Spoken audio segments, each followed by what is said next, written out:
Au milieu des crevasses et de béants nids de poules successifs, les automobilistes du tronçon routier PK14 Bonnet-Poupa tentent tant bien que mal de se frayer un chemin sur les 33 km de route qui relient les deux pôles en provenance de Douala pour Yabassi.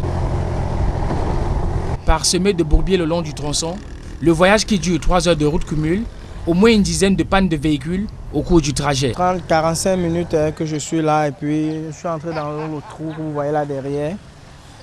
Puis du coup la panne là qui est là m'est arrivée directement.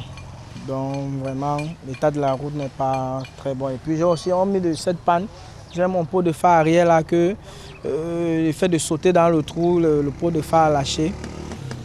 Et puis vraiment je ne sais pas, c'est déplorable. Sur nos motos surtout, à cause de l'état de la route, il y a les pneus qui se dégradent, il y a les roulements qui se cassent.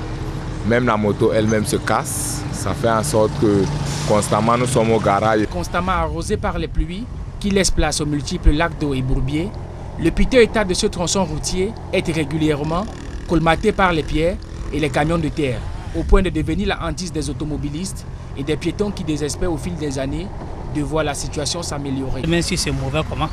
Un jour ça va aller. L'état de dégradation de cette route principale qui relie Douala-Ounkam est tel qu'en 5 ans, les coûts de transport ont été revus à la hausse au moins 5 fois. Non, actuellement le transport c'est 4 000 francs. C'est 4 000 et la route n'est pas bonne. Et la route n'est pas bonne. C'est la mort. Les populations qui occupent le long du linéaire disent surtout craindre qu'elle soit finalement coupée de la ville de Douala quand les pluies vont redoubler de vigueur. Victimes collatérales, les commerçants ont du mal à écouler leurs produits comme par le passé, du fait de la non-fréquentation. Et à chaque pas, l'on peut entendre